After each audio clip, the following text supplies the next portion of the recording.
The story Little King Charles and Big Castle was written by Paul Richmond Clare I.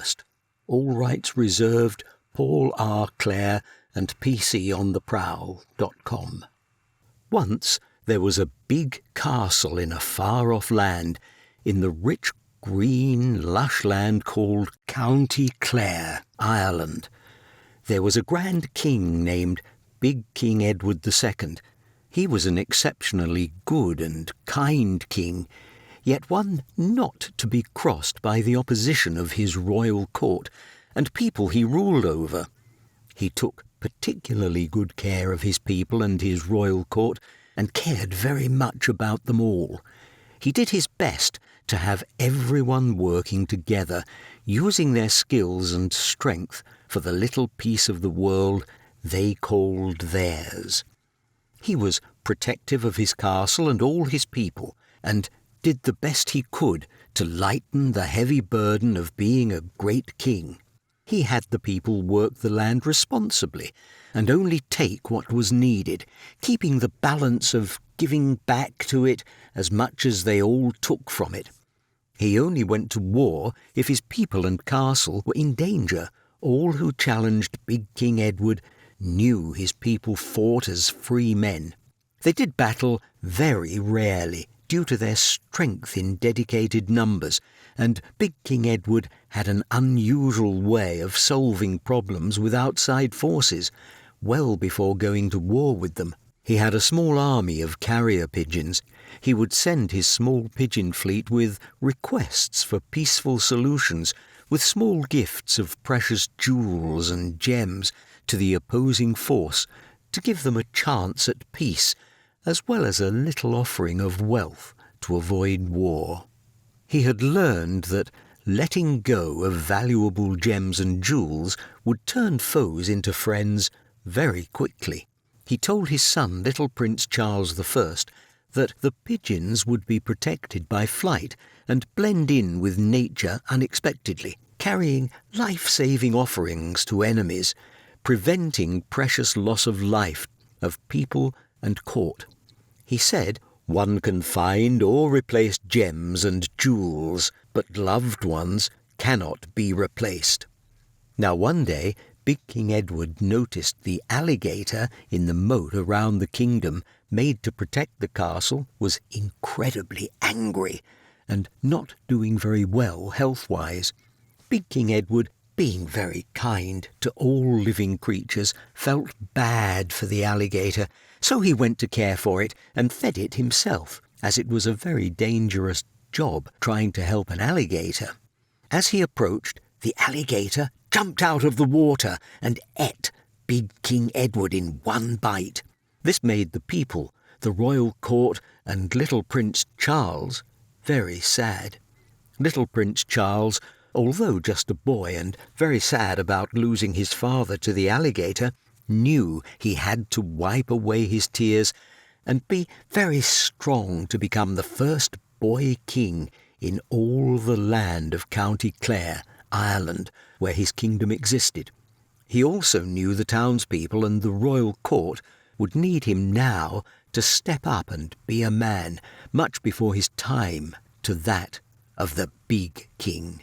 He went right into action, and to everyone's amazement used what he had learned from his father, both successes and setbacks, to begin the job of the boy king, known now as Little King Charles I.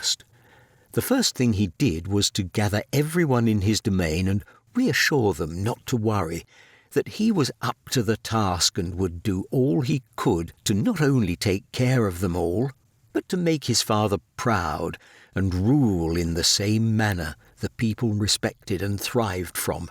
His first order of business was to send off his fleet of pigeons throughout all other nearby kingdoms with the news, to keep them abreast of the situation.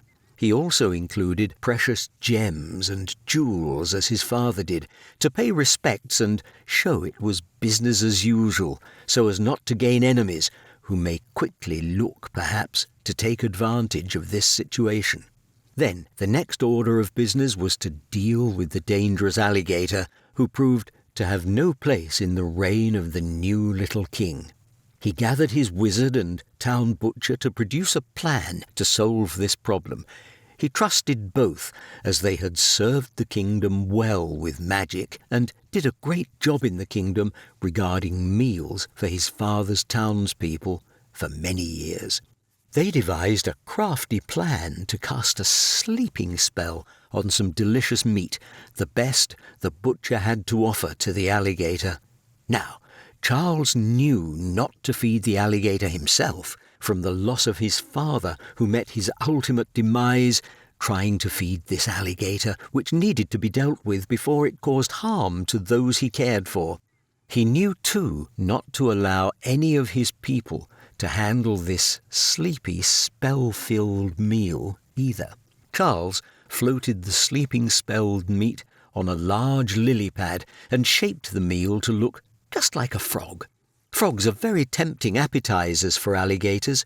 Sure thing, the alligator gobbled the spell-filled frog up in one bite.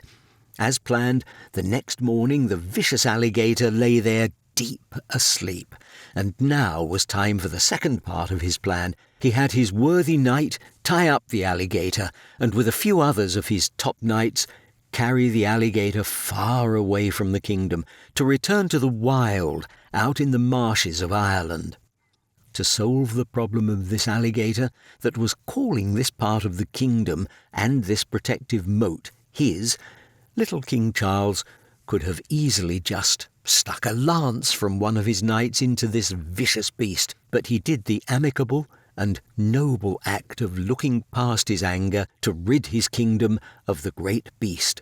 This beast had hurt little Charles very badly by taking away his loving father from him, but it was all too late to look back, and time to move forward for the love of his people and to make his late father proud of what he had taught the little king about true honour and intelligence in dealing with a problem both inside and outside the kingdom they called home. This act astonished all other kings and kingdoms around him. The other older kings would have taken the easy way out of just having the beast quickly dispatched. Hate and revenge quickly dispatched, not only to solve the problem, but to get even with the beast that had no place in the moat around the castle. Now, all the land knew by this act that the little king was noble and straightforward in his handling of the alligator. We call this problem-solving nature in life the way to look outside hate and to react quickly. Hate versus the true skill of solving problems in life with true knowledge in action. Hang out with pigeons in life, feed them from your hand, and they'll stay nicely aground with you. But they can also fly high when necessary, during times of great need. Now, when dealing with your alligators in the journey and adventure called life, the lesson learned is, just don't feed them or help them feed. All that can happen when you try to help an alligator is that you are going to lose a hand or your life. It works out great for the alligator, getting his meal, but not very well for you at all. The end. This story comes about from a pigeon coop my father built for me as a child and bullies who lived close to me. My father would be laughing as he would simply put lessons to me and my friends, while on our little adventures with my royal court, whom I called my true friends. My father would say, "Look, guys, feeding alligators works out great for the alligators, but you lose your hand. How's that working out for you?" Also, he would say, "Little pigs are cute and fun to play with, but they always turn your house inside into a mud pit. Please, Paul, don't let the little pigs inside to play with. Just go outside to mess everything up." This grand tale is dedicated to a little fellow king I met selling lemonade on the corner one sunny morning near me, and he was doing a very noble job with joy and adventure in his heart. to interact with others of all ages in the little kingdom we call Canyon Lake, California.